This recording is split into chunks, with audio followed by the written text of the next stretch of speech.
ఎప్పటికప్పుడు తాజా వార్తలు అందిస్తున్న N1 studio 24/7. Welcome to N1 studio news. బులెటిన్ల ముందుగా హెడ్లైన్స్. విశాఖలో INS సుమేధపై రాష్ట్రపతి ముర్ము ప్రయాణం.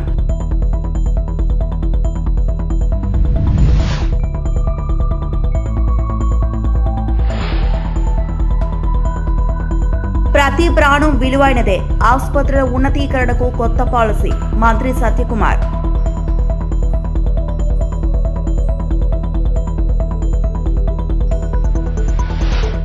మదనపల్లిలో చిన్నారి కేసు నిందితుడు ఆత్మహత్య, ఎస్పీ ధీరజ్.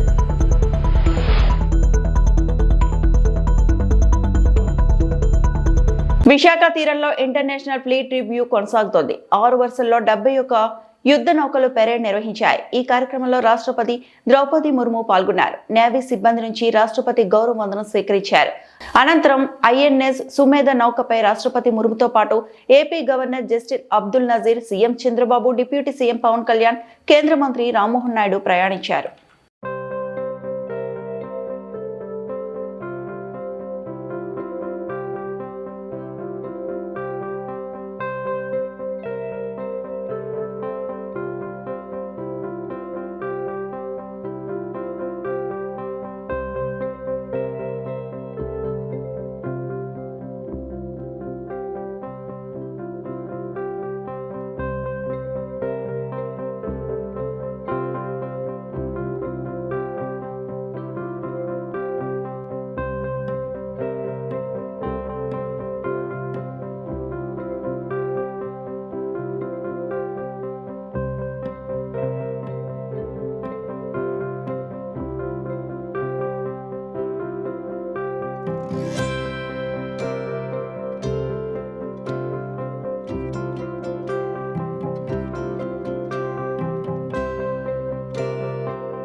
కేంద్ర ప్రభుత్వం ప్రతి ఒక్కరి ప్రాణం విలువైనదిగా భావిస్తుందని వైద్య ఆరోగ్య శాఖ మంత్రి సత్యకుమార్ అన్నారు.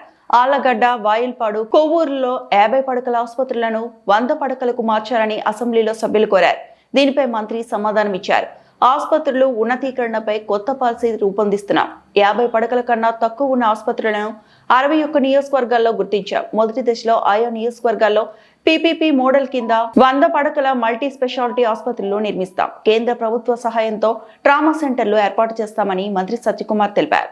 ఈ ఇంపార్టెన్స్ ని దృష్టిలో పెట్టుకొని మంత్రి గారికి మేము ఒకటే అడుగుతున్నాం అధ్యక్ష, ఒకవేళ 100 బెడెడ్ హాస్పిటల్ ఆలగడ్డకి రావడము ఒకవేళ లేట్ అయితే వేరే కారణాల వల్ల లేట్ అవుతే అధ్యక్ష అట్లీస్ట్ ఒక ట్రామా సెంటర్ పెట్టాలని చెప్పి మేము రిక్వెస్ట్ చేస్తున్నాం అధ్యక్ష.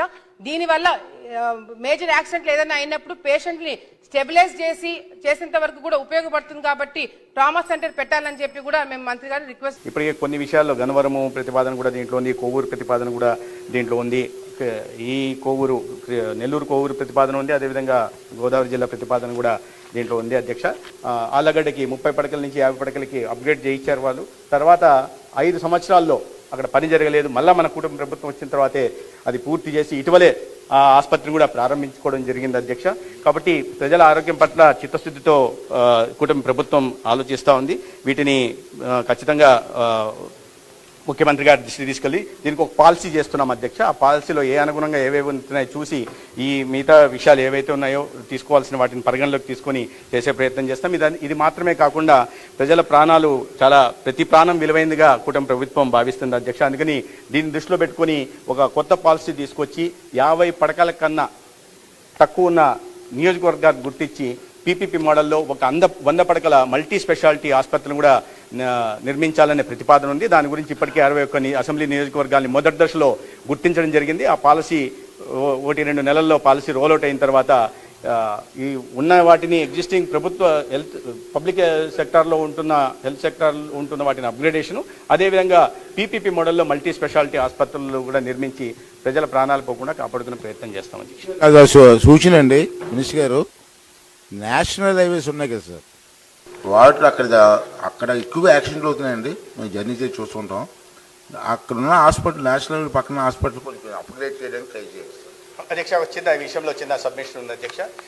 క్రిటికల్ కేర్ బ్లాక్స్ అని చెప్పి మనం ప్రతి జిల్లాకు కూడా మంజూరు చేయడం జరిగింది అధ్యక్ష. 24 జిల్లాలకు చేయడం జరిగింది.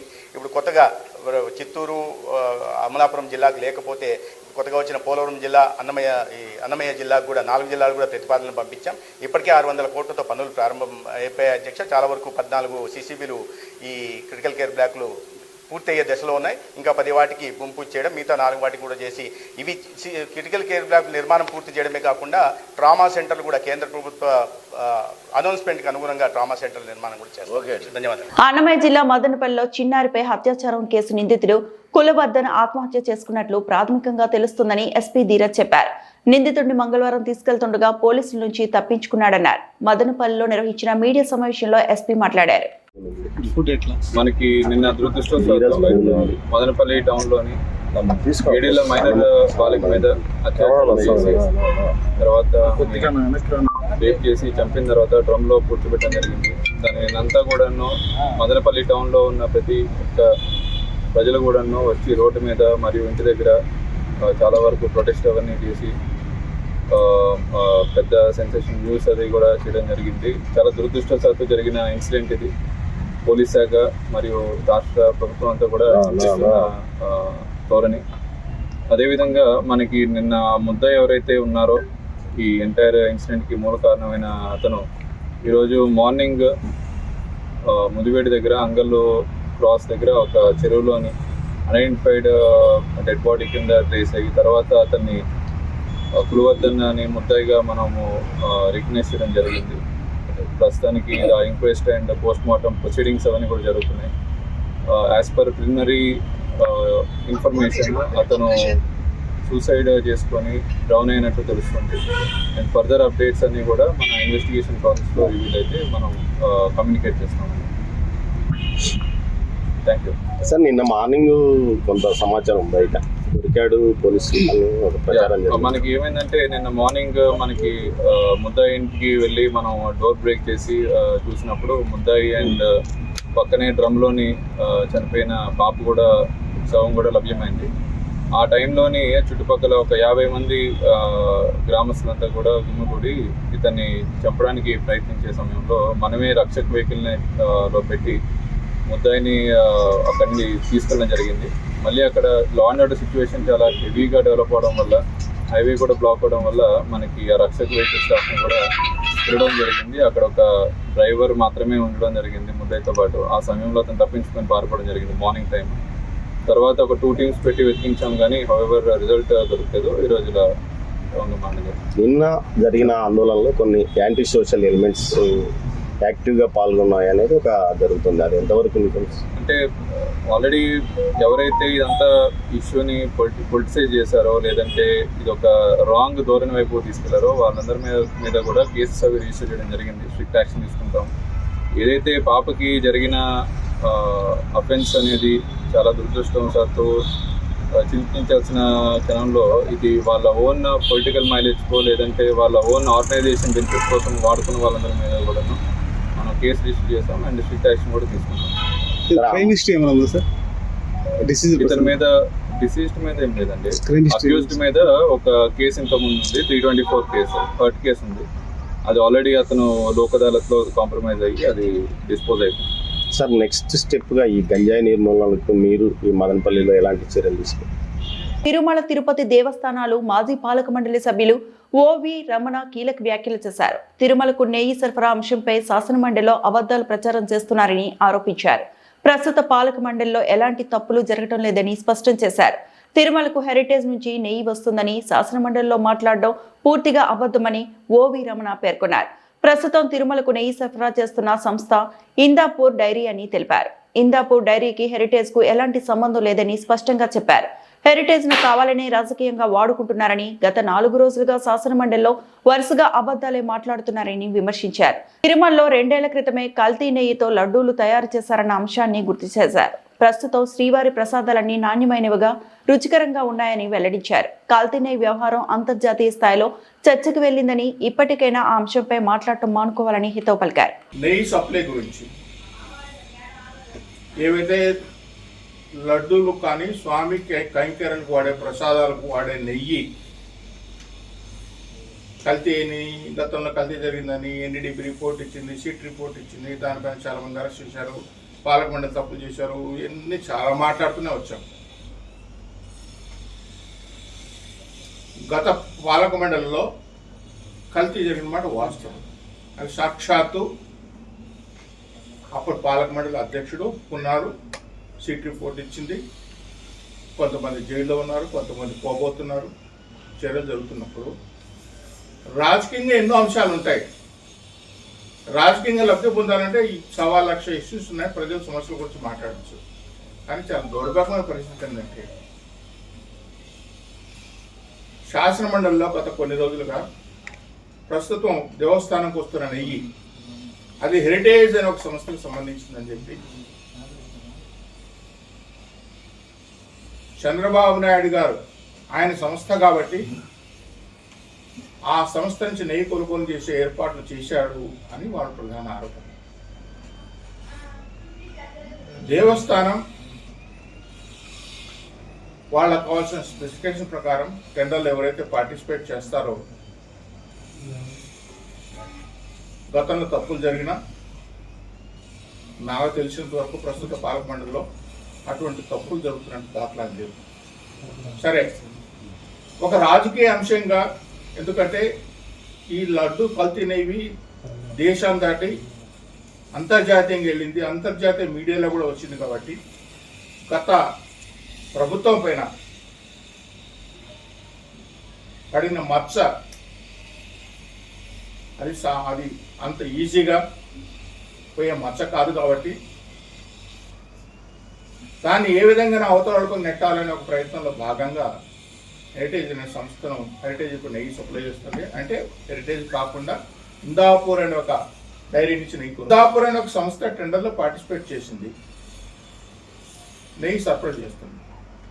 వాళ్ళ ఆరోపణ ఏముండాలంటే ఆ ఇందాపూర్ సంస్థ నెయ్యి సప్లై చేసే విషయంలో, అయ్యా ఇందాపూర్ సంస్థ నుంచి నెయ్యి తిరుమల తిరుపతి దేవస్థానానికి ఇదో అది కల్తీ నెయ్యి అని మీరు చూపించగలిగితే, లేదా ఇందాపూర్ సంస్థకి వెళ్ళి అక్కడ నెయ్యి శాంపిల్ తీసుకొని మేమే కాదు కల్తీ చేసింది, మాకంటే ఎక్కువ కల్తీ చేశారు, ఇదిగో సాక్ష్యం. ఆర్టీసీ ఆస్తుల అమ్మకాన్ని నిలిపివేయాలని, అంతర్జాతీయ విమానాశ్రయానికి సంబంధించిన 3,000 ఎకరాల భూములను ఆదానికి కట్టబెట్టేందుకు కూటమి ప్రభుత్వం కుట్ర చేస్తుందని ఆరోపిస్తూ తిరుపతిలో కాంగ్రెస్ పార్టీ శ్రేణుల నిరసనకు దిగాయి. తిరుపతిలోని అంబేద్కర్ విగ్రహం వద్ద కాంగ్రెస్ నాయకులు, కార్యకర్తలు పెద్ద సంఖ్యలో చేరుకొని ధర్నా నిర్వహించారు. ప్రజారంగ సంస్థలు ప్రైవేట్ కార్పొరేటర్లకు అప్పగించే ప్రభుత్వ విధానాలను తీవ్రంగా ఖండించారు. ఈ సందర్భంగా కేంద్ర మాజీ మంత్రి చింతామోహన్ మీడియాతో మాట్లాడుతూ ఆర్టీసీ ఆస్తుల అమ్మకం ప్రజలకు తీవ్ర నష్టం కలిగిస్తుందని అన్నారు. అంతర్జాతీయ విమానాశ్రయ భూముల కేటాయింపుపై ప్రభుత్వం వెంటనే స్పష్టత ఇవ్వాలని డిమాండ్ చేశారు. ప్రజా ప్రయోజనాల కోసం కాంగ్రెస్ పార్టీ పోరాటం కొనసాగిస్తుందని స్పష్టం చేశారు.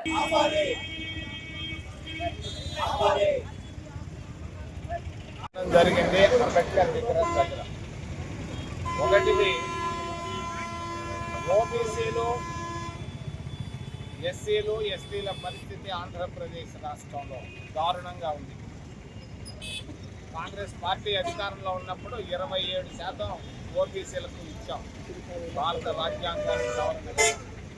ఎస్సీలకు 15% రిజర్వేషన్లు ఇచ్చాం, 7.5% ఎస్టీలకు ఇచ్చాం. ఈరోజు రాజ్యాంగబద్ధంగా రిజర్వేషన్లు ఆంధ్రప్రదేశ్ రాష్ట్రంలో అమలుగా ఉండడం లేదు. దీన్ని మేము ఖండిస్తున్నాం కాంగ్రెస్ పార్టీ తరఫున. చంద్రబాబు నాయుడు ఒక నిరుపేద కుటుంబంలో పుట్టాడు. జగన్మోహన్ రెడ్డి ఒక నిరుపేద కుటుంబంలో పుట్టాడు. జగన్మోహన్ రెడ్డి వాళ్ళ నాయన పేరు పెట్టుకొని ఆస్తులు సంపాదించాడు వేల కోట్ల రూపాయలు. చంద్రబాబు నాయుడు కూడా సొంత తెలివితేటలు ఉపయోగించి వేల కోట్ల రూపాయలు సంపాదించాడు. వాళ్ళ జోలికి నేను ఆస్తుల జోలికి పోవటం లేదు. ముఖ్యంగా నేను అడిగేది ఏంటంటే, ప్రభుత్వ ఆస్తులు అమ్మేసుకుంటున్నారు, మీ ఆస్తులు పెంచుకుంటున్నారు. ఇది ఎక్కడ న్యాయం చంద్రబాబు నాయుడు, జగన్మోహన్ రెడ్డి అని నేను అడుగుతున్నాను. ప్రజల ఆస్తులు ఆర్టీసీ బస్ స్టాండ్లు ఎందుకు అమ్ముతున్నారు? మీరు విమానాశ్రయాన్ని ఎందుకు అమ్ముతున్నారు? మీ ఆస్తులు ఎందుకు పెంచుకుంటున్నారు? ఎవరిచ్చారు మీకు అధికారం? భారత రాజ్యాంగంలో ఆస్తులు పెంచుకుంటే మీకు లల్లు ప్రసాద్, జయలలిత కట్టిపడుతుంది, జాగ్రత్త. మరి శ్రీలక్ష్మి ఈ అమ్మ పాపం చాలా మంచి అధికారి. ఆ అమ్మ నేను అనుకున్నాను ఆమె క్యాబినెట్ సెక్రటరీ అవుతుందని. ఈ రాజకీయ నాయకుల ప్రలోభాలకు లొంగి పొరపాట్లు చేసిందో లేదో నాకు తెలియదు. బాగా నష్టపోయింది. మరి ఆ విధంగా రాష్ట్రంలో ఉన్నటువంటి అధికారులు, మరి జిల్లాలో ఉన్నటువంటి అధికారులు జాగ్రత్త పడాలని తెలియజేస్తూ ఎస్ఆర్ శంకరన్ లాగా, బీజేపీ ప్రసాదరావు లాగా మీరు ప్రవర్తిస్తే మీకు అదృష్టం ఉంటుంది. అట్ట కాకుండా శ్రీలక్ష్మి లాగా పొరపాట్లు చేస్తే మీకు కూడా ప్రతిఫలం అదే అని తెలియజేస్తూ అంతర్జాతీయ క్రికెట్ స్టేడియంకి నేను ఫౌండేషన్ వేయించాను కిరణ్ కుమార్ రెడ్డి ముఖ్యమంత్రిగా. మరి 2014లో చంద్రబాబు నాయుడు ముఖ్యమంత్రి అయ్యాడు. ఆ పునాది రాయిని తీసేసి ఆ ఆస్తిని ఒక 5 స్టార్ హోటల్కి ఇచ్చాడయా. ఇదే మా చంద్రబాబు నాయుడు గారు నా మిత్రుడు చేసే మంచి పనులు. మరి అంతర్జాతీయ క్రికెట్ స్టేడియం నేను తెస్తే దాన్ని నువ్వు ఒక 5 స్టార్ హోటల్కి ఇస్తే మిత్రమా? నేను మీ హోటల్ దగ్గర నుంచి అడుగుతున్నా, అంబేద్కర్ సాక్షిగా జవాబులు చెప్పు 10 రోజుల్లో. మరి చెప్పాలంటే ఇంకా ఎన్నో ఉన్నాయి, మళ్ళా వస్తాను. మీ అందరికీ ధన్యవాదాలు. మహాశివరాత్రి వార్షిక బ్రహ్మోత్సవాలు పురస్కరించుకొని శ్రీకాళహస్తి దేవస్థానం నందు ఆది దంపతుల కళ్యాణోత్సవం నయనానందకరంగా నేత్రపర్వంగా సాగింది. జ్ఞానప్రసూనాంబ సమేత శ్రీకాళహస్తీశ్వరుడి కళ్యాణం అంగరంగ వైభవంగా జరిగింది. శ్రీకాళహస్తిలో పార్వతీ పరమేశ్వర్ల కళ్యాణం మంగళ వాయిద్యాలు, వేద మంత్రాల నడుమ కన్నుల పండుగగా జరిగింది. కళ్యాణ వేదికకు స్వామి గజవాహనంపై ఊరేగింపుగా బయలుదేరగా అమ్మవారు మణిమయ, రత్న, గోమేది ఆభరణములు అలంకరించుకొని సింహవాహనంపై పెళ్లి మండపం వద్దకు పయనమైంది. ప్రధాన అర్చకులు మంత్రపఠనం పవిత్రమై సాగింది. ప్రధాన పురోహితుడి ద్వారా అమ్మవారి మెడలో స్వామివారు మంగళ సూత్రధారణ చేయడంతో ఆది దంపతుల కళ్యాణ మహోత్సవం ముగిసింది. జగత్కారకులైన పార్వతీ పరమేశ్వరుల కళ్యాణాన్ని చూసి భక్తజనం పులికించారు. ఇదే శుభముహూర్తంగా భావించి పలు జంటలు ఒకటయ్యాయి.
ఆదేశానుసారం భూదాన భూముల్లో పేదలు ఇళ్ల స్థలాలను నిర్మించుకున్నారని, వారికి వెంటనే నీటి వసతి, కరెంట్ సౌకర్యం తక్షణమే కల్పించాలని మాజీ హైకోర్టు న్యాయమూర్తి B Chandrakumar, senior journalist Pasham Yadagiri demand చేశారు.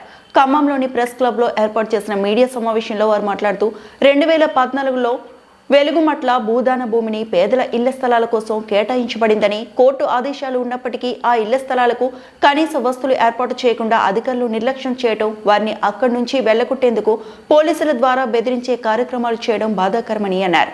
భూదాన భూమిని కబ్జా చేసే ప్రయత్నంలో రాజకీయ నాయకులు ఉన్నట్లు ఆరోపించారు. అట్టి భూమి నుండి పేదలకు భయభ్రాంతులకు గురిచేసి వెళ్లగొడితే ఆ భూమిని కబ్జా చేసే అవకాశం ఉంటుందని అనుకోవడం అమాయకత్వం అన్నారు. జిల్లా అధికారులు కోర్టు ఆదేశాలను అనుసరించి వెలుగుమట్ల భూదాన భూముల్లో ఇళ్ల స్థలాలు ఏర్పాటు చేసుకున్న వారికి తక్షణమే సౌకర్యాలు కల్పించాలని కోరారు. అది భూదాన భూమి. భూదాన భూమిలో జోక్యం చేసుకునే అధికారం కలెక్టర్కి లేదు, పోలీసులకు లేదు. భూదాన బోర్డే చెప్పాలి. భూదాన బోర్డును రద్దు చేసినారు. మళ్ళీ కొత్త బోర్డు ఎందుకు లేదు? CCLA కిందకి చెప్పినారు. CCLA కూడా ఎవరు? 1000 ఎకరాలు కబ్జా చేయించిన నవీన్ మిట్టల్ చేతిలో. రెండవది, సరే భూదాన బోర్డు పేదలను ఏమో తరివేస్తున్నారు, 100 గజాలు. పక్కనే ఇదే పువ్వాడ నాగేశ్వరరావు దగ్గర, పువ్వాడ అజయ్కి దగ్గర, ఇప్పుడు తుమ్మల నాగేశ్వరరావు దగ్గర 4 ఎకరాల్లో పెద్ద ఫామ్ హౌస్ కట్టుకున్నాడు కేజీల సురేష్. పక్కనే కింద ఇంకో 3.5 ఎకరాల్లో ముల్ల కిషోర్ ఫామ్ హౌస్ కట్టుకున్నాడు. బిక్కసారి దామోదర్ కట్టుకున్నాడు. గరిసాల వెంకటేశ్వర్ ఒక 14 ఎకరాల భూదాన భూములు వీళ్ళు పెద్దగా కట్టుకున్నారు. పక్కనే ఇల్లాస్ కట్టి అమ్ముకుంటున్నారు, కోటుకుంటున్నారు. భూదాన భూములే. మరి వాళ్ళకి వర్తించదా? పేదలు 100 గజాల్లో కట్టుకుంటే వర్తిస్తుందా? పేదల సురేష్కి ఎందుకు వర్తించదు? బిక్కసారి దామోదర్కి ఎందుకు వర్తించదు? అనంతపురం నగర శివార్లోని రుద్రంపేట పంచాయతీలో దళితులకు సంబంధించిన 3 ఎకరాల 24 సెంట్ల భూమిని కబ్జా చేసి తీవ్ర ఇబ్బందులకు గురి చేస్తున్నారని దళితులు బుధవారం మధ్యాహ్నం నగరంలోని రుద్రంపేట పంచాయతీ పరిధిలో ఉన్న భూమిలో మీడియా సమావేశాన్ని నిర్వహించారు. తమ పూర్వీకుల నుంచి వచ్చిన ఇనామీ భూములకు సంబంధించిన సర్వే నెంబర్ 135 13వ లెటర్ నందు ఈ భూమికి సంబంధించి పూర్తి వివరాలు పొందుపరచబడ్డాయని తెలిపారు. అయితే గత కొన్ని సంవత్సరాల నుంచి ఈ భూమి మీద ఆధారపడి 12 కుటుంబాలు జీవనం సాగిస్తున్నాయని అన్నారు.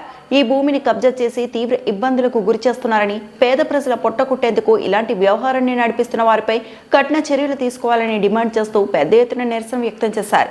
ఖాళీ స్థలం కనబడితే చాలు గద్దెల్లా వాలి ఇబ్బందులకు గురి చేస్తున్నారని వారు ఆవేదన వ్యక్తం చేశారు. మాదిగల భూమి కబ్జా చేసినారని నేను ధైర్యంగా మీ మీడియా ముందు నేను ఈరోజు ఇన్ని ఏండ్లుగా కూడా అట్లీస్ట్ మీడియా ముందరికి వచ్చి చెప్పుకునే దౌర్భాగ్య స్థితిలో మేము మాదిగలమైన మేమున్నాము. రుద్రంపేట గ్రామంలో కొన్ని ఏండ్లుగా జీవనము అట్లీస్ట్ కూలిపోతేనే ఆ రోజు సాయంత్రానికి జీవనం గడుస్తుంది. అలాంటి పరిస్థితుల్లో దాదాపు 12 కుటుంబాలకు సంబంధించిన భూమి 135 13 లెటర్ ఉంది. 135 13 అంటే గతంలో ఇవి ఇనాం భూములు. మా యొక్క సేవలను గుర్చింటి మా మామ వాళ్ళ తాత పేరు నల్లప్ప. ఆ నల్లప్ప ఇప్పుడు డైక్లాట్లో కానీ, RH లో కానీ, 10-1లో కానీ, 2013లో డిగ్రీ కాపీ ఉంది. ప్రతి ఒక్కటి ఇన్ని ఎవిడెన్స్లు పెట్టుకొని కూడా ఈరోజు ఏమీ చేయలేని దీన స్థితిలో ఉన్నాము మేము ఎస్సీలు కాబట్టి. అందుకని ప్రత్యేకంగా నాయకులకి, రాజకీయ నాయకులకి మీరు రుద్దడం సరికాదు. ఏదన్నా ఉంటే మీది భూమి అయినప్పుడు డైరెక్ట్గా ఫేస్ టు ఫేస్ మా ముందరకు వచ్చి మాది భూమి అని అంటే మేము అడిగిన దానికి మీరు సమాధానం ఒకటి చెప్పుకుంటే ఈ పేపర్లన్నీ చించేసి మీ ముందు పెట్టి మేము భూమి మాకు లేదని చెప్పి మేము ధైర్యంగా మేము చెప్పుకోగలుగుతాం. ఈరోజు ఇన్ని ఎవిడెన్స్లు ఉండి కూడా భూమి మీది కాదని అంటే ఒక భూమి రిజిస్టర్ అయిన మాత్రాన మీ భూమి ఎట్లా అవుతుంది చెప్పండి. మీకు 1966లో రిజిస్టర్ అయింది. ఎవరు రిజిస్టర్ చేసినారు అంటే మీరు మాట్లాడరు. గతంలో చాలా ఇబ్బందులు పడినాము, ఇప్పుడు ఇబ్బందులు పడాలన్నంత ఇదిలో లేము మేము. దేనికైనా మేమైతే న్యాయపరంగా పోరాటం చేస్తున్నాము. ఈ పెన్షన్ కూడా రీసెంట్గా మేమే దగ్గరుండి పెన్షన్ వేయించుకున్నాము. అంటే 2019లో 3 ఎకరాల 24 సెంట్లకు కలిపి ఫినిషింగ్ చేసినాం. అప్పుడు ఏం చేసినారు? 1.5 సంవత్సరం తర్వాత ఏం చేసినారు మీరు? దొంగచాటున వచ్చి ఫినిషింగ్ అంతా కూల్చేసినారు. అంటే మాదిగలు చేతగానితనం వారు, మాదిగలు అంటే రాజకీయంగా రాకూడదు, మాదిగలకు భూమి ఉండకూడదు, మాదిగలు ఎదగకూడదు. అంటే మీ ఉద్దేశం ఏమి? మీకు ఒకవేళ తోకలు ఉండొచ్చు, మాకు తోకలు లేవు. కానీ మేము ఈరోజు మీడియా ముఖ్యంగా తెలియజేసేది ఏమంటే, మాది ఇప్పుడు ఎవరైతే ఈ వార్తలు ఇంతటితో సమాప్తం.